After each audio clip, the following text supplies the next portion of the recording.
It was 1 in the morning when the pounding started. Hard. Frantic. Like someone was fighting the door itself. I shot out of bed, my heart already racing before I even reached the hallway. By the time I unlocked the door, I barely had a second to brace myself before my daughter collapsed into my arms. Her body was trembling, her face swollen and bruised, blood trickling from a cut above her lip. I could feel her breath against my chest, uneven and shallow, and for a split second, I froze. Fear clawed at my stomach raw, primal fear no parent ever wants to feel. But it was quickly swallowed by something stronger instinct, the kind that makes you gather your child close, even when you don't know what comes next. I remember the smell of rain on her clothes, the way her fingers clung to me as if I were the only thing keeping her upright. My mind raced what happened. Who did this? How bad is it? But I didn't have the luxury of panic. I carried her inside, every step heavy with dread, and lowered her onto the couch. The light fell across her face then, and I saw the full extent of it. This wasn't just a fight. This was an assault. And in that moment, I felt the split inside me. One part of me was simply a mother, holding my broken child, aching with a pain I couldn't describe. But the other part, the part I couldn't turn off, even if I wanted to, was a police officer. I knew I had to think, to act, to gather myself for the storm ahead. That night, I wasn't allowed the comfort of being just one or the other. I had to face what was coming as both a mother and an officer. And the weight of that truth pressed down on me like the pounding that had woken me in the first place. My name is Karen Miller. I'm 49 years old, and for more than 2 decades, I've served as a police officer in Mesa, Arizona. This town has been my home my entire life. The desert air, the mountain ridges glowing red at sunset, the kind of place where everybody thinks they know everybody else's business. I've walked these streets in uniform long enough to know both the good and the bad that hides behind closed doors. But tonight, I wasn't just an officer. I was a mother, watching my daughter's world crumble in front of me. Emily is my only child. She used to be the kind of girl who filled every room with her energy, always chasing after stray dogs in the neighborhood, singing along to whatever song was blasting on the radio, laughing at her own offbeat jokes. She made life feel lighter, even when my shifts stretched long into the night. But over the last couple of years, I noticed that brightness slipping. She grew quiet, withdrawn, as if a shadow had taken up residence inside her. I told myself it was the weight of adulthood, the stress of marriage, maybe the strain of bills or routine. Deep down, though, I think I knew something darker was at play. Her husband Ryan always struck me as the kind of man who smiled too wide when he wanted something. He runs a pawn shop on the edge of town, a place that always smelled of stale cigarettes and desperation. People say he's good at turning deals, but I saw something else: manipulation. He had a way of twisting the truth, making others doubt themselves until they gave in. Emily married him young, full of hope, convinced she could build a future with him. I wanted to believe it too. But with each passing year, the bruises on her spirit became harder to ignore. One piece of our family's history tied Emily's future to this desert town more than anything else: the land her grandfather left behind. My father worked his whole life for that property, a stretch of dry soil and mesquite trees on the outskirts of Mesa. To outsiders, it was nothing special. But to us, it was legacy. It was sacrifice turned into something tangible. When my father passed, the deed went straight to Emily. It was meant to be her safeguard, her chance to plant roots or start over if she ever needed to. That land was supposed to represent security, but in the weeks ahead, it would become the spark for something far more dangerous than I could have imagined. And as I sat beside Emily that night, trying to steady her shaking hands, I already felt the weight of that inheritance pressing down on us like a storm on the horizon, waiting to break. I carried Emily into the living room and laid her gently onto the sofa. Her body felt fragile, as if one wrong move might cause her to break apart completely. I pulled the nearest blanket over her, tucking it around her shoulders the way I used to when she was a little girl, afraid of thunderstorms. Her breath was shallow, her skin clammy under my fingertips. I forced myself to move with calm precision, fetching a damp towel from the kitchen, pressing it softly against her split lip, whispering reassurances I wasn't sure I believed. Inside, though, my chest was on fire. Rage bubbled up every time I looked at the bruises swelling across her face, the way she clutched her stomach to dull the pain. My daughter, my baby, reduced to this trembling figure on my couch, and I knew exactly who had done it. The urge to storm out, to find Ryan and put an end to his cruelty right then and there, clawed at me. But years of training told me that impulse would only leave Emily more vulnerable. I couldn't act on anger. Not tonight. Tonight, I had to be steady. I grabbed my phone with hands that shook despite my efforts. I called the hospital, giving them my name, asking them to prepare a bed for my daughter. They knew me there. Officer Karen Miller wasn't just a uniform. I was a familiar voice after years of late-night emergencies. Still, this was different. This wasn't another call. This was my child. As I waited for transport, a sharp vibration rattled the coffee table. Emily's phone lit up, buzzing again and again, a cruel reminder of the danger still pressing in from the outside.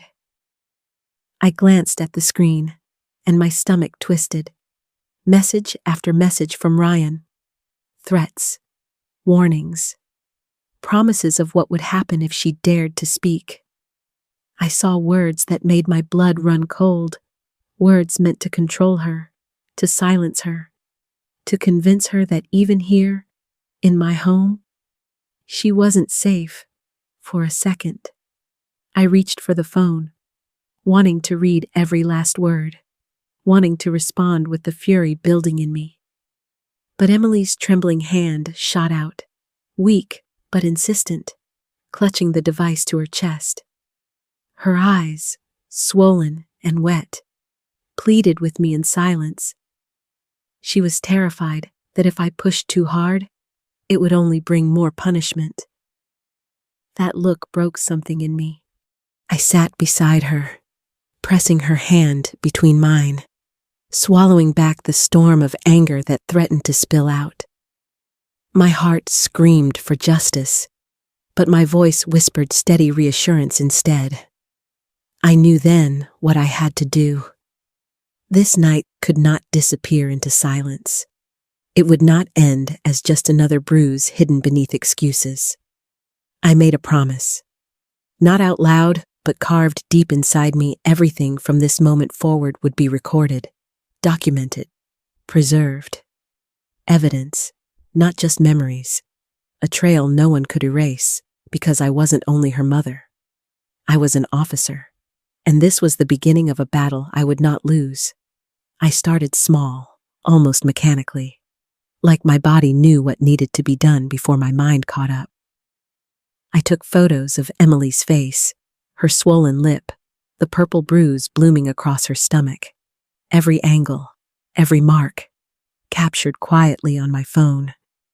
At the hospital, I asked the nurses for copies of their notes, for every x-ray and scan. They knew me as Officer Miller. But that night, I wasn't just a colleague. I was a mother desperate to build a shield for her daughter. They handed me sealed envelopes, and I tucked them under my arm like they were pieces of armor. Back at home, I reached out to my neighbor, Mrs. Grant. She'd always been kind, the sort of woman who noticed everything from her front porch. She showed me her security camera footage, Emily stumbling to my door in the dead of night. Her sobs carried faintly through the audio. Watching that clip, hearing the broken sound of my daughter's voice, made my chest ache in a way I can't describe. But it also gave me something I hadn't had until then, proof that couldn't be denied. I saved it, copied it twice, and locked it away. For a few days, I thought maybe I was starting to gain ground, that I could quietly build this case piece by piece.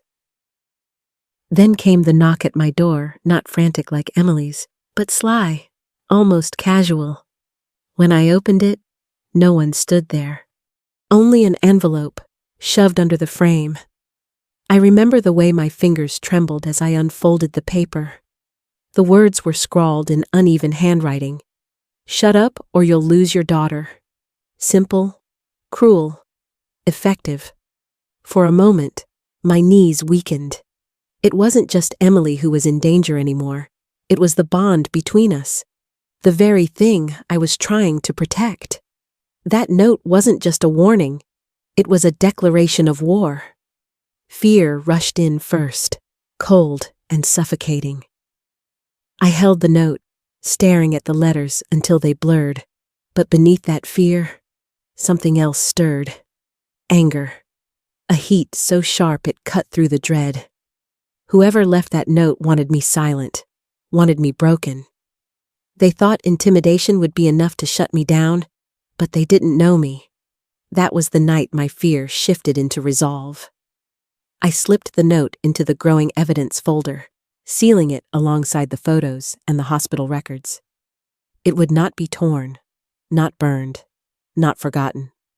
It would stand one day as testimony, and I knew then, more clearly than ever, before silence was no longer an option. If Ryan wanted to drag us into a fight, I was ready. This time, I would not back down. The call came late in the afternoon, just as I was sorting through the growing folder of evidence I'd gathered. It was Mark, an old acquaintance who worked at the county records office. His voice was tight, uneasy. He told me my name and Emily's had just appeared on a property transfer file.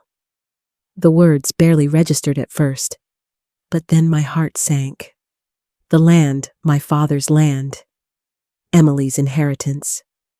Something about the timing, about the way Mark hesitated, told me this wasn't right. I drove straight to the records office, the desert sun glaring through my windshield, the heat pressing down like an omen. When I walked inside, Mark slid a folder across the counter, his eyes avoiding mine. I opened it slowly, my pulse hammering in my ears. There it was, a deed transferring Emily's land to a woman named Tara Quinn, Ryan's mistress. My fingers curled so tightly around the paper I thought it might tear. The signatures at the bottom stopped me cold. My name, Emily's name, but they weren't ours. The handwriting was shaky, uneven, almost cartoonish in how wrong it looked. And yet, there it was, stamped, filed, and marked as official. It was one thing for Ryan to hurt Emily behind closed doors. That was unforgivable. But this was theft in broad daylight, an attempt to strip away the one piece of security my father had fought to leave behind. My throat burned with anger, but I forced myself to breathe. Rage wouldn't fix this. Proof would. I asked Mark for certified copies of every page, every signature, every notary stamp. He handed them over quickly, but not before warning me that someone inside the system had helped push it through. That chilled me more than anything. This wasn't just Ryan's doing, it was a network of lies. I didn't wait long before confronting him. His pawn shop reeked of motor oil and stale smoke, the kind of place where deals and secrets both went to rot. He sat behind his desk, counting money, smirking as if he owned the world. When he saw me, his grin widened. He mocked me, taunting, suggesting I was out of my depth. He bragged about having better lawyers, about how I couldn't touch him. For a moment, the fury in me threatened to spill over. I wanted to reach across that desk and make him feel even a fraction of the pain he'd inflicted on my daughter. But I didn't. Instead, I slid the folder of evidence across his desk. Page by page, photos of Emily's injuries, hospital records, the porch camera footage, and now, the fraudulent deed with Tara Quinn's name. His grin faltered, if only for a second, before snapping back into place. I met his eyes and steadied my voice. I told myself right then that I wouldn't play by his rules. I wouldn't let my anger drag me into his chaos. The law would be my weapon, and evidence my shield. As I walked out of that smoke-filled shop, leaving his laughter echoing behind me, I felt the fury inside me harden into something sharper.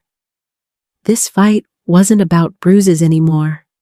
It was about truth, and I would not stop until every lie was brought into the light.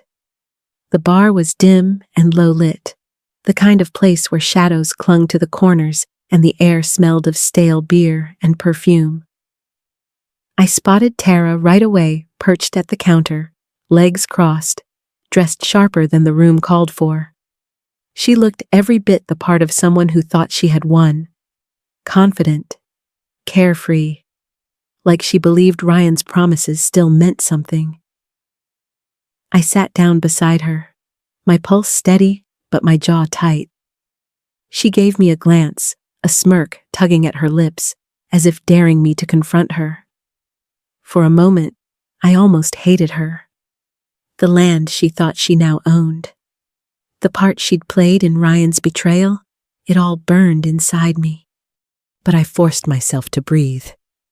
If I wanted to win, I needed her. I slid the folder across the counter. At first, she barely looked, but then her eyes landed on the deed, the forged signatures, mine, Emily's, and then hers, her name typed neatly beside the property transfer. She blinked, her smirk fading, confusion replacing it. I didn't say a word. I simply pulled out the next set of papers, evidence of her debts, overdue credit cards, liens stacking up higher than she could climb. The realization hit her fast, sharper than any insult. Ryan hadn't rescued her. He hadn't secured her future. He had used her, dangled false promises, and thrown her into the middle of a crime that could bury her. She stiffened, muttered something under her breath, then shook her head like she could deny it all away. But when her hands began to tremble, when her mascara smudged as tears welled up, I knew the shift had begun. For the first time, I saw her not as the other woman, not as the rival I had despised from a distance, but as another casualty of Ryan's manipulation. Fear replaced bravado, and with fear came honesty. She whispered that she couldn't go down for this, that she hadn't known how deep he'd pulled her in. That was the moment I leaned closer, steady and calm, and told myself this was the break I needed. By the time I walked out of that bar, Tara had agreed reluctantly, but clearly. She would testify. She would stand in court and tell the truth. For the first time in months, I felt momentum shift. The walls Ryan had built around himself were starting to crack, and now I had someone from the inside willing to pull them down. The courtroom felt colder than I expected, even though the Arizona sun beat down outside. Every sound carried shuffling papers, footsteps on polished floors, the creak of the wooden benches. I sat behind the prosecution's table, my hands folded tightly in my lap. forcing myself to stay still, to breathe.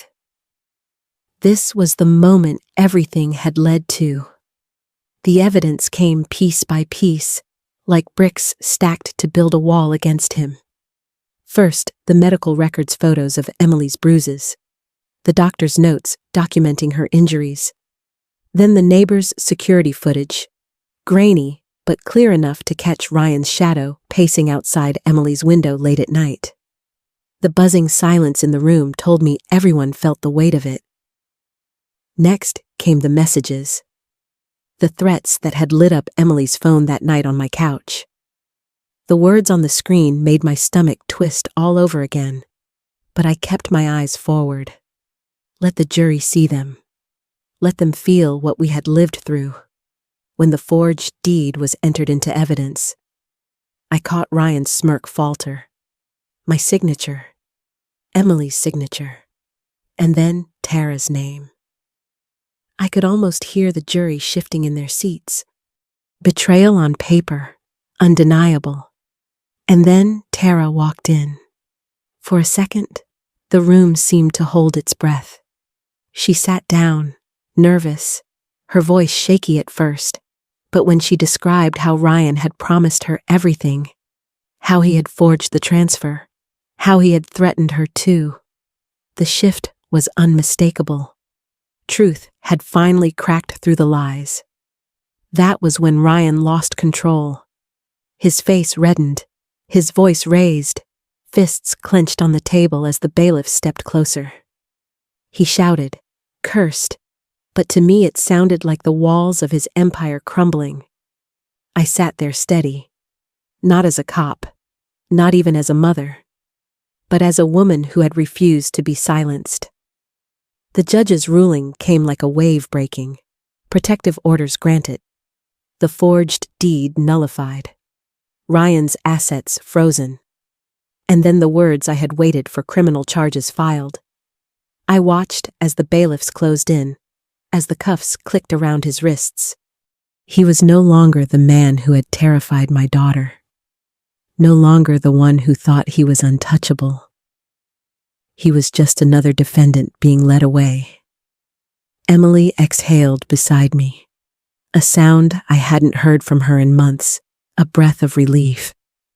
And for the first time in a long while, I felt like we might actually be free. When the trial ended, it felt like the air around us finally shifted. For the first time in years, Emily could walk outside without glancing over her shoulder. The bruises on her skin began to fade, but more importantly, the heaviness in her spirit started to lift. We began to piece life back together, not perfectly, not quickly, but with a kind of peace I had almost forgotten was possible.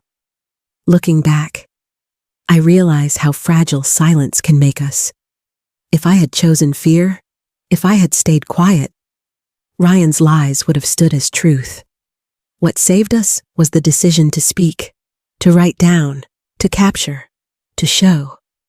Every photo, every record, every witness, it all mattered. It taught me that even in betrayal, even in the darkest moments, strength can rise when you refuse to give up. I share this story not just as a mother or as an officer, but as someone who knows how easily love can turn into control and how dangerous silence can be. If you're watching this, maybe you felt something similar in your own life. Maybe you know someone who has. Take this as a reminder the truth is worth protecting, and your voice is worth hearing. If this story spoke to you, I'd love to hear your thoughts in the comments. And if you want more stories like this, please like, share, and subscribe. Your support helps us keep telling the stories that matter.